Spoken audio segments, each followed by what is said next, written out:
Hey, sports fans, Larry Eder, RunBlogRun. This is our program, Socialing the Distance, with Sam Parsons. You came in as Parsoni, which I love that too, and I just had to give you a little bit of trouble. But Sam is an Adidas-sponsored athlete. He's a creative director for Tin Man Elite. First question, what is Tin Man Elite? Tell us about Tin Man Elite. I know about it. I just don't know what the story behind it is. Yeah, Tin Man Elite is a grassroots-made professional running team that was built in 2017 by Coach Tom Schwartz, myself, Drew Hunter, Reed Fisher, and Morgan Pearson, who's now a triathlete who's been ripping it up lately. We're all like the OG runners within that team. Cool. And we kind of all found that we had all of these different skill sets to build something ourselves really organically. Mm-hmm. And do something new and exciting for the sport that I think so desperately needs this jolt. Cool. And myself coming from a marketing background, Drew having the excitement around him as being one of the most exciting up-and-coming American distance runners, and Reed coming from a PR English background, we just got to put all our heads together and we had all like the business traits. And then we brought on Connor Winter, who then has like a finance and engineering background. So he's been like operations, CFO director. So Tin Man Elite is here to push the sport of running forward any way we can. I know we're getting more and more followers and excitement around us every day. And with that comes haters and people like that. But I know at the end of the day, people will look back and say, hey, they did things differently and they did some really cool stuff along the way. So are you creating content for all the athletes? Yeah, we do content. I think that one thing that we've done really well that I think is at like the heart of this sport, and it's at the heart of what you do also, is storytelling. Mm-hmm. And it's such an overlooked thing. Is like we actually dive into the story of the athletes, who they are, what they're about.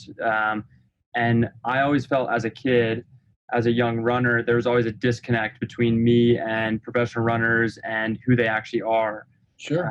Of course, I looked up to like the Bernard Lagats, the Dathan Ritzenheims, and like the way they would race and how dominant they were. But I still felt a disconnect. And with the new age of social media, it's not like the celebrities nowadays are the people that are the most vulnerable. They're the people that are willing to share the most. And so we've taken that approach with our storytelling, and we've invested a ton of time and effort into surrounding ourselves with videographers, photographers, creatives, people like that, to empower them through their art form to tell our stories. So it's been a fun ride so far, and hopefully we'll be able to just scratch the surface here. I'm going to follow up and ask you for some samples so we can get that out too for you. We love that, and we kind of respect that. So I've got a bunch of questions for you. And just so you know, normally I do this method I call the Lenten Method. He's an Australian writer, and his method is a 6-pack of beer, and he shares it with the person, and he has no idea what questions he's going to ask. The man is nuts, and there's 2 books of his things. My whole thing is I just kind of do things, and I want to ask you some questions and kind of build into it. But I went up, and I'm always trying to learn about people, and I believe I met you at the Dusseldorf meet in the buffet area. And That's you were talking, and I'm going, I've seen this guy before, and you told me then that you competed for Germany. So are you a dual German-American citizen? Yeah, that's right. So my mom is full-on German, and my dad is American, and she came over to the States because her brother was here working at the University of Delaware. That's where my dad works also still. He's an environmental economics professor. Oh, neat. They just hit it off, and then around came me a few years later. Now, were you raised in Wilmington?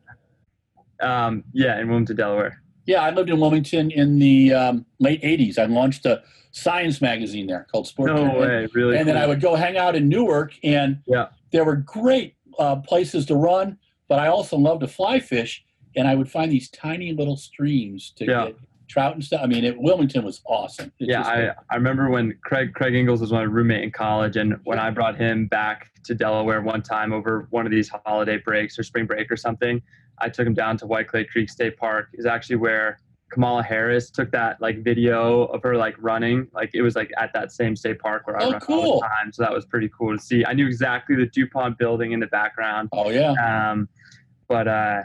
Yeah, he just fly fished like the whole trip. Oh yeah, it's totally awesome. So you were an intern at Adidas in Herzog, correct?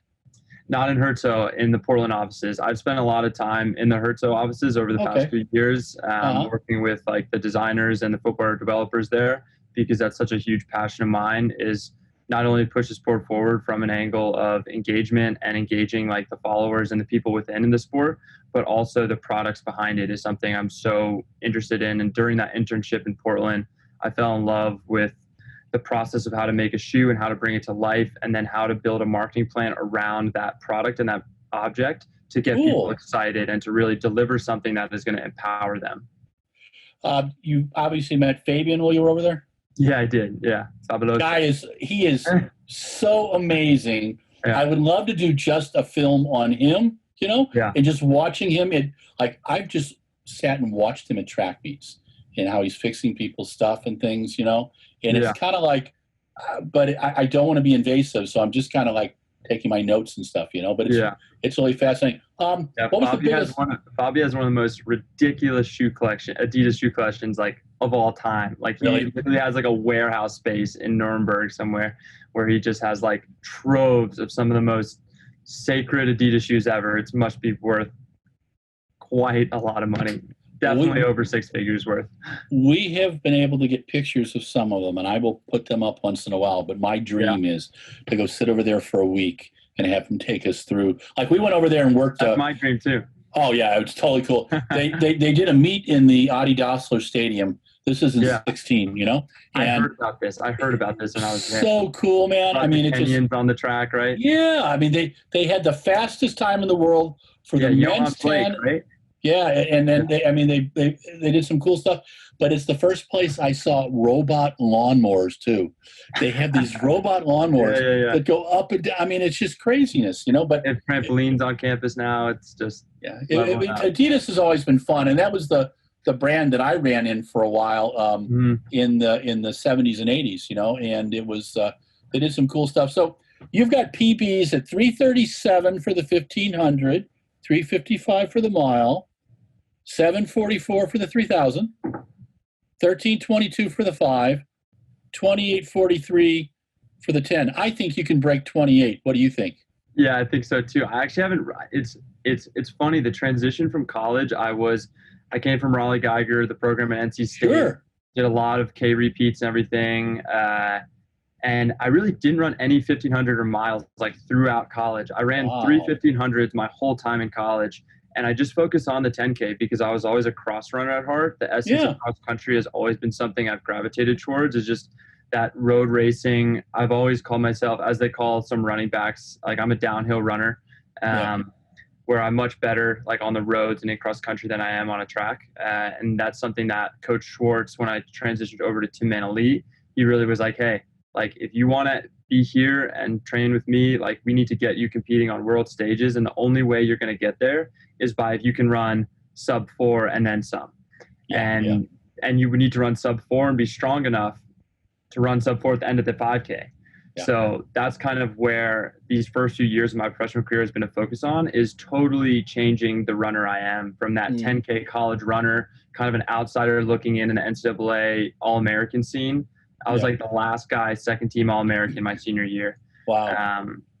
And he took me from that 2840 guy to a 337, 1500 guy within a year and a half. So I'm really floored on that sort of progression and excited to know that the upside eventually to get back into like my comfort zone, which is more of that 5-10K place, is just getting used to that. Do you train with the German national team at all? They constantly are asking me to do their training camps in E10 and in South Africa. And I just have such a good system. And with all the business work we do here at Tim Man Elite, I really need to stick here, boots on the ground. I was in St. Moritz with the national team before Doha last year. And I definitely will do another training camp with them going into Tokyo, because I know they'll have all the best resources for me. And traveling U.S. straight to Tokyo probably won't be the best thing. So it'll be interesting where we do training camp. Katrine Dorr Heinig, her husband, I guess, is the German national coach. He coaches, is it Kraus, the steeplechaser? Is that the person that you work with the national team, or how does it work for you? Yeah, so that's there's a whole slew of different national team coaches.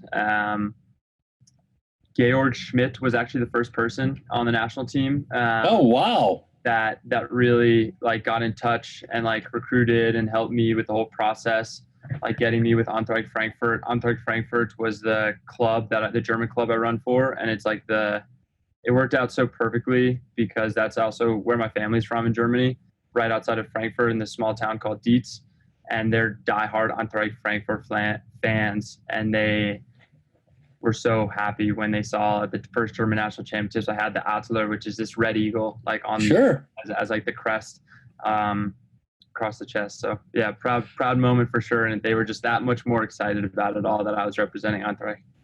I remember that club in the 1970s. There was a couple Americans who were running over there at the time. There was an American woman, and then my uncle was at Spangdahlem, the German air base, and so he used to send me like all the sweatshirts and stuff, and I'd wear them over here, and everybody thought I was a German, which was fun. But no, it's I'm fascinated. Like I know Arnie Gabius, and I've been around a lot of the German athletes for a while. I met Arnie in St. Moritz for the first time, and I was just like, I'm also a fan of the sport. I've always been and always will be.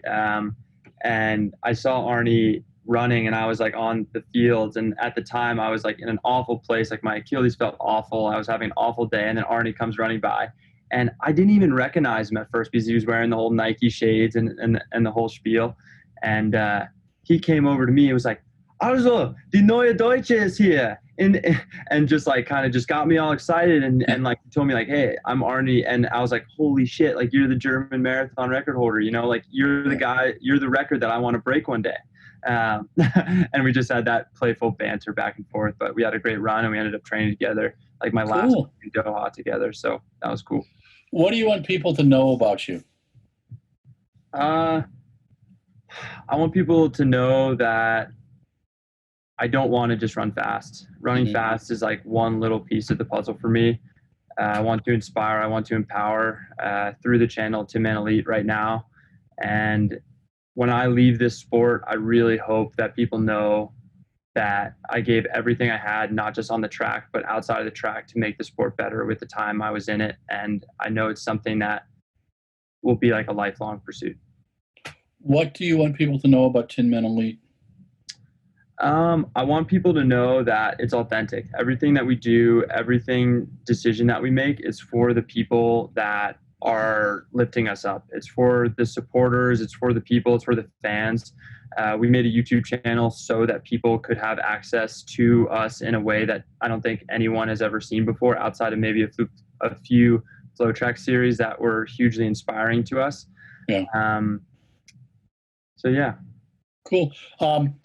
If you were not a distance runner, what event in track and field would you do? Oh man, I would love to do pole vault. I mean, just like that's cool. seeing those guys fly and seeing the camaraderie they have like at those world championships and stuff, how they get so excited for each other. I've always been that type of person where I'll be the first one on the starting line, wishing everyone luck, talking to them beforehand. I mean, as I said, I'm a fan of the sport, like getting to like introduce myself to like Julian Wanders, Henrik Ingebrigtsen, like meeting Chalimo, you know, all these guys that are like just up here to me. I always think is so cool. So I definitely would love to be a part of that camaraderie between all those pole vaulters that I love seeing. Who's been the most fun athlete that you ever met? Oh man. Man, those shot putters are so much fun. They're like those guys are some of the most like goofy, like they're distance runners, just they can lift 700 pounds, you know? Yeah. They're cut from the same cloth. I actually have a funny story about Ryan Krauser. I was in Leuven, I was just like a fan of the sport at this point. I just graduated college and I was just in Leuven drinking with some friends that were pro runners. And there's this Bacala house where all the professionals stay. It's like an altitude house right by the egg at the track there. Sure. And I was admittingly drunk coming back from like a late night at the bars. And one of my friends who was in charge of the Bacall house was like, yeah, you can stay there. There's like 2 beds in there. And I like went in this room and there was like 2 beds pressed together. No one was in there.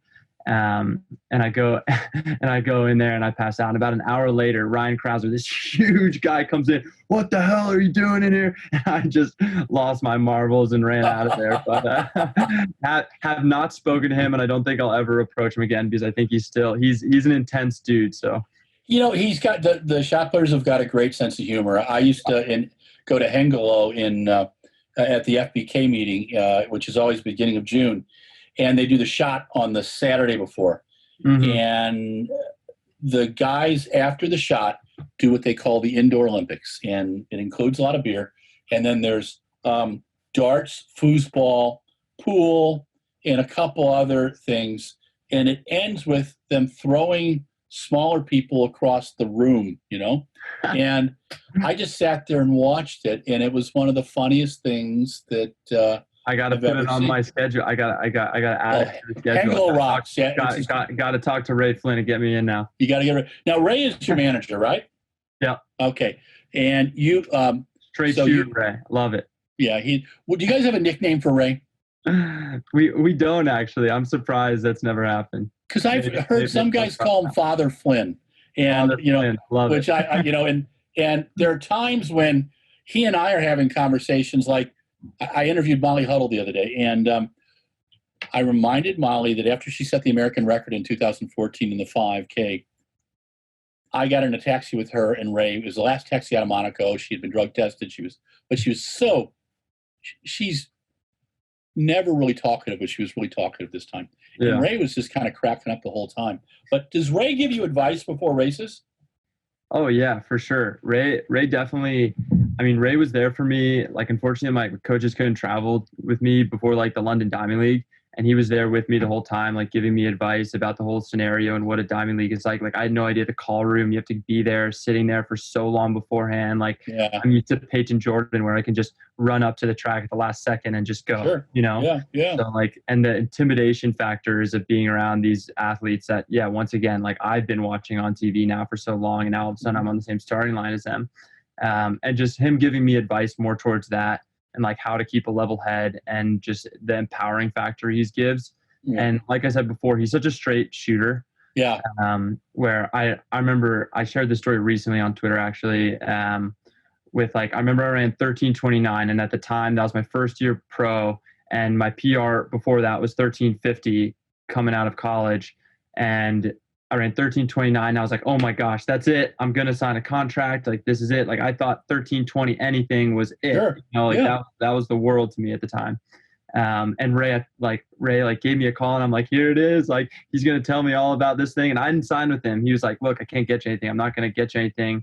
I'm going to help you get into races, but that's it, because he's a good guy like that, Yeah. Like, he's just going to help you. He wants what's best for the athletes.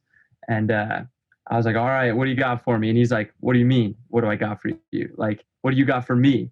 And then he was like, you got to run 13:20. You got to run sub 3:36. Like, you need to win races now. You do that stuff, then I might be able to pick up the phone and talk to the Spencer Nells of the world and like go to bat for you.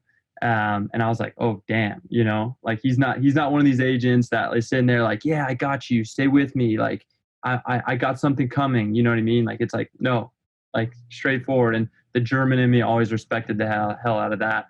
And I knew he'd be the guy that'd be in my corner throughout my career. What's it like being sponsored by Adidas? It's great.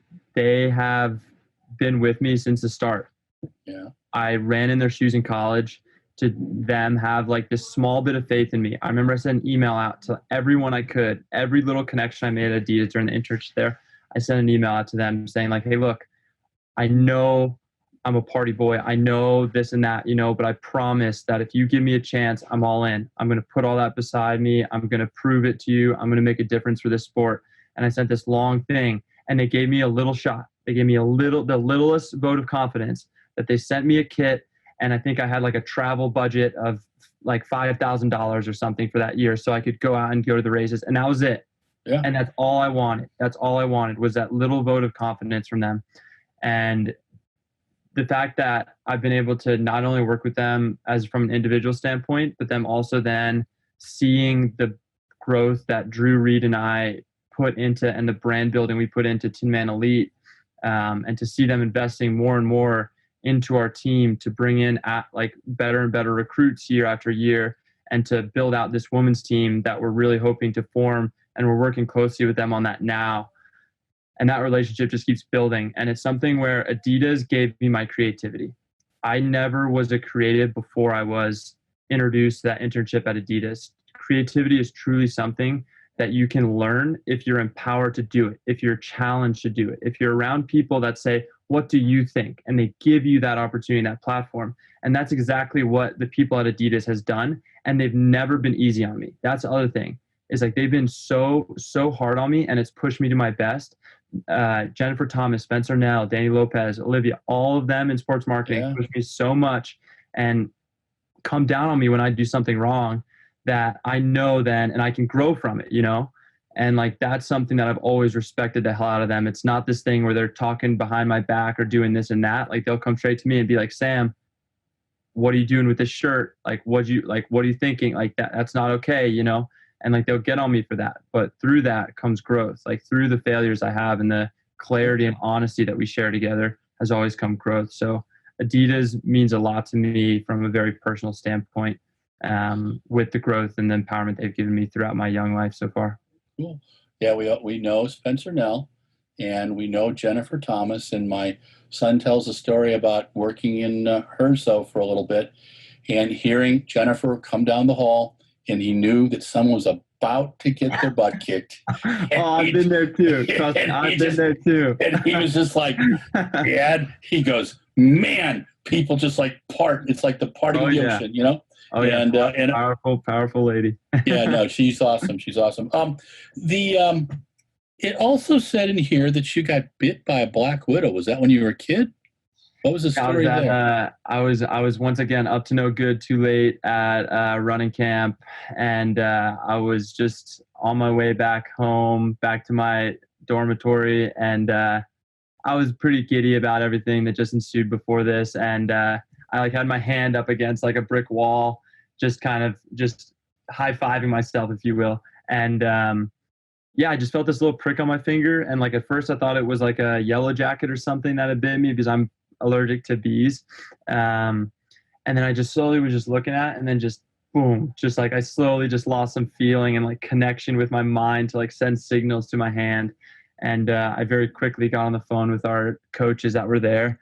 And they rushed me to the hospital, and I got some anti-venom. And then the doctor said, they were like, hey, look, there's only 2 spiders that can do that. And that's a black widow and a brown recluse. And the way you reacted so quickly to it, we think it was the widow. So I'm truly grateful to still be here for that. I remember when they put the anti-venom in me, my arm just went totally, it felt like I had ice in my veins, Wow. Like going to like a cold, like when you go into like a cold tank or something, except it's inside, you know what I mean? It's a crazy weird feeling. Wow. Now that you're doing the 1,500 and mile, 5,000 still your favorite event? I think so. I know the purists of the sport are going to kill me for this, just because the 1,500 is the marquee event. It's the one that the Diamond League will never get rid of. Sure. And the 5K to me, for distance runners, I think it is the truest test, and it's the great equalizer between you see people that can run a 60 flat half marathon, they still want to come down and break 13 minutes. You see guys that are 3:35 guys test the waters to see if they can use that kick in the 5K and if they're strong enough to do it. You see the 10K guys come down to see if they're fast enough to kick with those 3:35 guys. Yeah. And I see myself in that center, and it's still an event where I have so much learning still to do with it. Like, I've still only ran, I think, maybe 5 or 6 of them in my professional running career. And about half of them have gone well, and half of them have gone very poorly in terms of not being quite ready for the heat. You just ride this red line so delicately in those 5Ks. Can you keep running 63s? Can you keep running those 62s? And if you run a couple 60s, 58s, like they like to spice in there, like the Africans like to spice in there, and those diamond leagues that people don't see on TV. But trust me, when you're in that race, you feel that 59 if you're already running 63s. All of a sudden, they throw in those surges like that. So definitely something that I really want to master, and it's something that before I head to the roads and my dreams of running a beautiful marathon, as I like to say it. That's like one of my biggest dreams in this sport, is to run a beautiful marathon. I don't know what that means, but I've seen enough beautiful marathons from enough people live at Boston Marathon now. And of course, watching them on TV, like I rarely miss a major, that I want to be a part of one. And I want to, you know, if I could do it in Frankfurt and Berlin, obviously that would be amazing in front of the home crowd. But yeah. Cool. Will we ever see you do a steeplechase? It's funny you asked that. My college coach, because of my height and my length, wanted me to do a steeplechase. The joke that I have when people ask me that is that the day Drew starts training for a steeplechase, so will I. Okay. No, I look at you. 3K is a sweet spot for me right now. 3K is my favorite event. That's where I feel the most comfortable. I can use that 1,500 meter speed that we practice so much, but we still have that endurance component. So yeah. Yeah, there's some great German steeplers in the 70s, and then my favorite was the Polish guy Bronislaw Malinowski. He won in 1980, and he ran a 3:54 8-mile. He ran a 13:17 5,000. Best 10 was 27:53, and he ran an 8:08 steeple and 1:49 for the 800. And he was a good resume. He was a mean cross country runner, which most of the Polish kids were, you know, at the time, and they are now. I mean, because I deal with Adam Schott and Marcin Lewandowski because I go to Poland to watch some of the events. What's your best 800? Probably, a funny story about the 800. I've never run an open one ever. Really? Wow. Yeah, never. I remember my first year under Tin Man, Drew and I were getting ready for our first races, and we were running like the Drake Relays mile. And Tom has this workout that he loves to give us where it's 800 meter time trial, if you will, where like you go out in 60 and then you see what you got the last 400 basically. And then you run a tempo afterwards. But that's basically the last workout before the race on Saturday or Friday, that Tuesday. And we did that. And I remember Drew was like, okay, just take me out in 60, 59, whatever. And then when I go past you right before the lap, you better stay right on my effing shoulder, you know? Sure, yeah. And I'm an emotional runner. I run like way off emotion for sure. That's like the type of person I am. And like when people hype me up, like I lean into that. So this really got me going. And it wasn't anything crazy, but like for me at the time, running 60 and then coming back in a 53 was like, holy shit, what did I just do? You know? Oh yeah. And that's like probably the fastest 800 that I've run. I've definitely run a really fast. I think I've run like a 1:52 in Leuven, like as like another one of those same sort of tune-up 450 pace. But I would love to have a sub 150 on my resume before it's all said and done. Maybe I'll get to have one of those. All right. So this is about workout questions. What's the toughest workout you've ever done? Oh, man.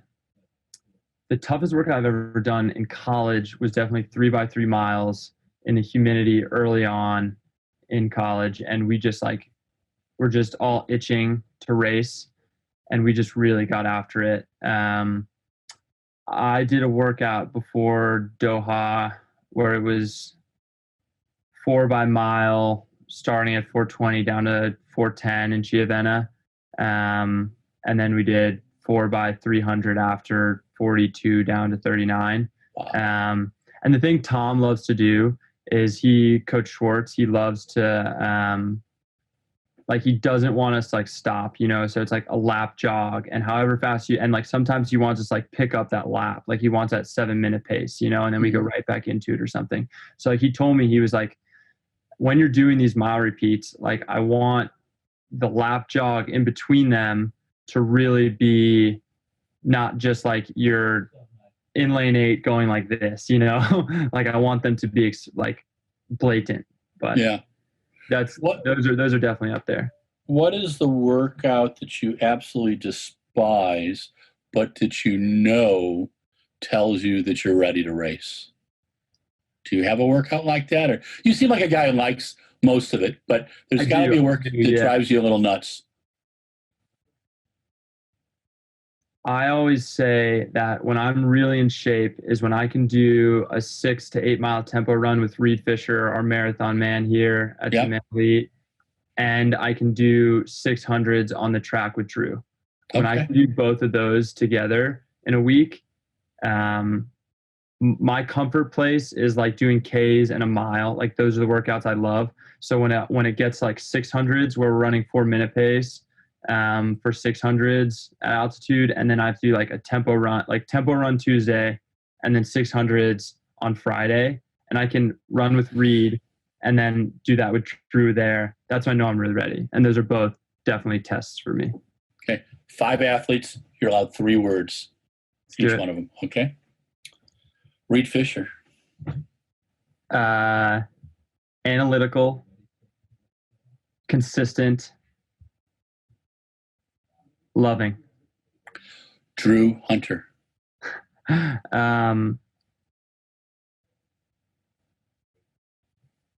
This should be the easiest one. Yeah.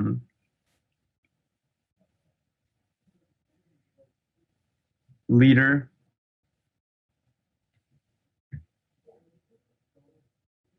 Ambitious.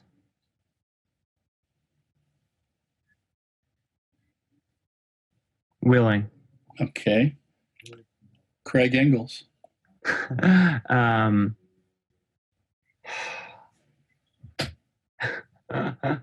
It's funny, when I think of Craig Engels, I just go right back to freshman year of college Craig Engels. Like that's the Craig Engels that I always know. Oh man. So how would you describe him back then? Childish, exuberant, hopeful. I don't think he's changed. I mean, when I see Craig, I love Craig. He's just a fun interview, and you get what you see. Okay, so you got 2 more, and I'm going to probably throw a bonus one at you too. Yeah. But okay, so let's see. Let me just think for a second now. Matthew Centrowitz. Ooh, I actually I had a tweet that I wrote up, and I didn't actually send it. If there was one person right now that if I could read a book that they wrote about their story, it would be Centrowitz. Okay.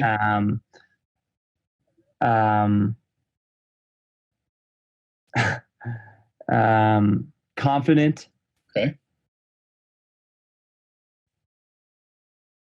Mysterious. Okay. Oh man, what was the last one?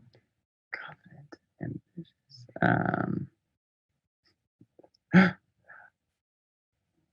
Talkative.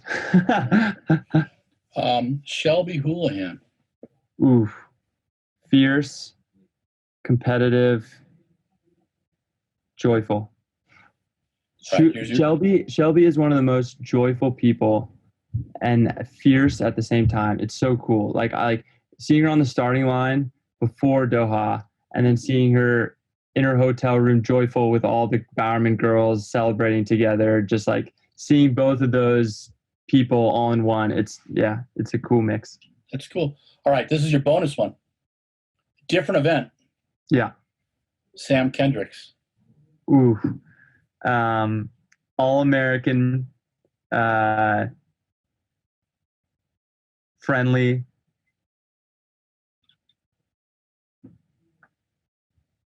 and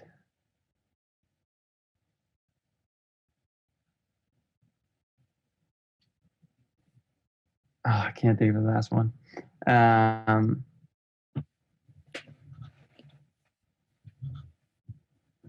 I'm stuck. Okay, I'm going to give you a bonus historical one. Okay. Haile Gebrselassie. Oh, legend. There's a story of Haile that Spencer told me when I was in Herzog, that when he was walking around the campus, and like we just happened to be walking at the same place where he told the story, he was like, I was walking around here with Haile, and it's sorry, not Spencer. It was the guy who gives the tours to the Adidas athletes. Yeah. And he said he's taken Beckham, like Messi. He's taken the greats of the soccer world, the best athletes in the world that Adidas has represented. And he said the only athlete I've ever seen people do something quite like this before was with Haile. There was two people that saw him that like worked maybe in like finance or like kind of like away from the design stuff at Adidas, but they saw him and they got down on their knees for Haile and went up to his feet and like gave him like the praise as if he was some sort of deity.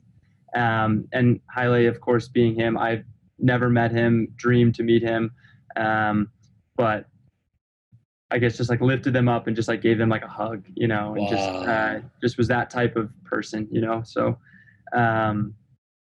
legend, powerhouse.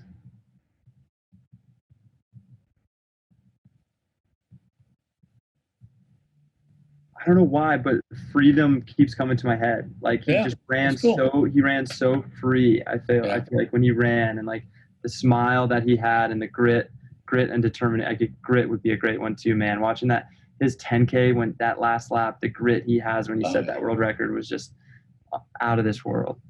Well, when he won in Sydney by 0.2 of against Turgot.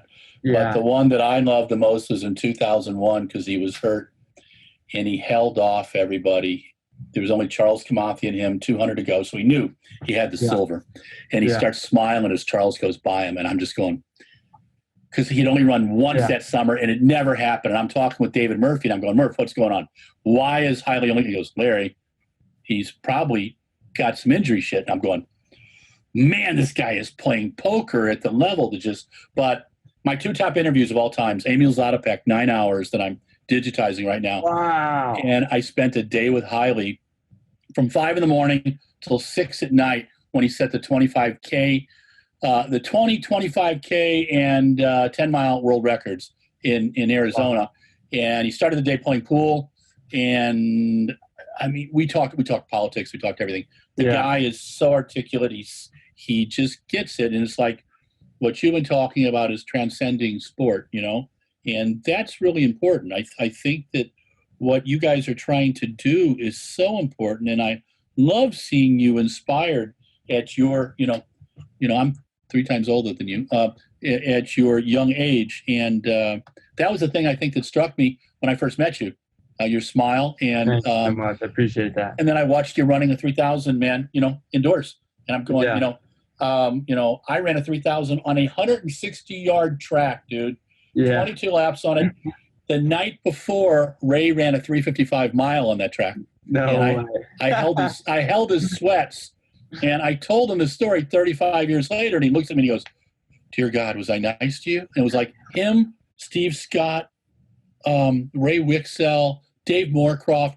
It was a Runner's World indoor meet, and Bob Anderson was like just throwing money around, like, you're running a mile, you're doing a 15K on Sunday, and these guys are doing it. I mean, because we all dealt. I mean, I would do a 10K on a Friday night and find a 4-mile on Sunday that I could get a case of beer, and that kind of a thing. And so Moorcroft is one of my favorite people to go back and watch. Like the way he raced, his resilience, the way the way he went about those races, just clicking it 60, 59, just notching it down, cranking it down, and just burning people like that.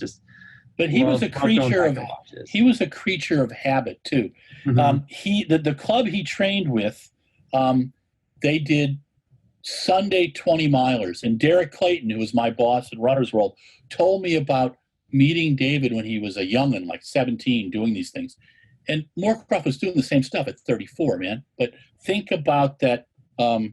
What reinforcing the neuromuscular loop. Think about that muscle memory and all those kind of things, Are you going to be running in LA 2028? The marathon for Germany. Okay. All right. That's the goal. That's the dream. Okay, then that's we're going to stick you to. You've survived 40 minutes with me. Sam Parsons, thank you so much. I've been wanting to do this for a while. Have a great Thanksgiving. Stay safe. I'm going to reach out to you to interview some of the other folks in your club.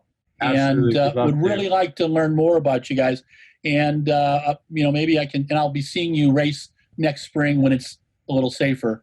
But absolutely. Yeah. Fingers crossed. I appreciate the time. And as always, let's keep doing great things for the sport. I appreciate everything you do. Thanks, man. This is Larry Eder with RunBlogRun. This was Socialing the Distance. We were with Sam Parsons, Adidas-sponsored athlete, creative director of Tin Man Elite.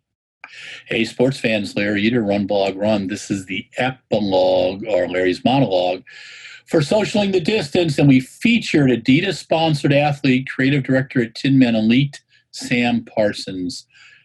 You know, Sam is quickly becoming one of my favorite human beings. I met Sam at I believe the Dusseldorf indoor meeting in 2019. And we were both grabbing something to eat in the little buffet area that the Dusseldorf meat folks put on and so nicely fed us. And I could hear that American accent, but I could also hear him speaking German. I'm like going, wow, this guy's, because most Germans, when they speak English, they speak it with a British accent because, guess what? Kind of closer. Anyway, Sam competes for the UK. His mom is German. His dad is American. Was raised in Wilmington, Delaware. I spent some formative years there and did a lot of fishing there. He has PBs of 337, the 1500, 355 at the mile, 1322 for 5,000, 744 for the 3, and 2843 for the 10. I think he can break 28 in his sleep. And I asked him if he's going to be a steepler. He said when Drew Hunter steeples, he'll steeple. So Drew and him are like that. Reed Fisher and him are like that. Tin Man Elite, the club he's with, sounds really cool. I'm going to learn more about it. I want to interview some more of the athletes, talk to the coaches. There are some wonderful programs out across the U.S., and I think of Zap Fitness with Pete Rea. I think of the folks at Hoka Elite in Northern Arizona. I think of the Bowerman Group. I think of groups all over the country. And it's what's helping Mammoth. It's what's helping make our sport fantastic. But these guys are a little different. And it's great to see Adidas pick up a group that's a little different. Adidas does that. It's one of the things that they're kind of fun with. And I like that. But Sam is quite articulate. Besides being a good runner, he wants to put things into the sport, and that's what we need right now. We need people who ask contrarian questions. Anybody can put on a track meet. Who can put on a track meet on time? Who can put on a track meet where they found sponsors so you can do some fun stuff? Who can put on a track meet where you get great athletes, in-between athletes that are local? It's that combination. Who can orchestrate a meet? Who can put it on TV and streaming well? And I don't understand why every meet isn't on Facebook streaming and Instagram streaming. It just makes no sense to me, but they should be, because that's where the peeps are. That's where the people are. Sam gets that. He was a good cross-country runner under Raleigh Geiger at North Carolina State. He roomed with Craig Engels, and so he's got to be goofy. And Sam has a good sense of humor, and I like people with a bit of whimsy and a bit of humor, and he's also creative. We need creative people. I also asked him about 5 athletes, and I gave him 2 bonus athletes. I should have asked him about Ryan Krauser, the one who scared the hell out of him when he was sleeping in Ryan's assigned bed and all that kind of stuff. But Ryan's a good guy, Sam. You should meet him. I'm going to try to get you 2 to meet anyway, because I believe shot putters and distance runners they like each other because they both drink the same amount of beer. They both work hard. They both appreciate each other's events. I'll tell you, man, shot putters know. I sat one time with CJ Hunter, and he was explaining events to me, and it totally blew my mind. And I've had other throwers do that before too, so pretty cool. We've got great events wherever you're at. I asked Sam if he wasn't going to be a distance runner, what would he be? And he said a pole vaulter.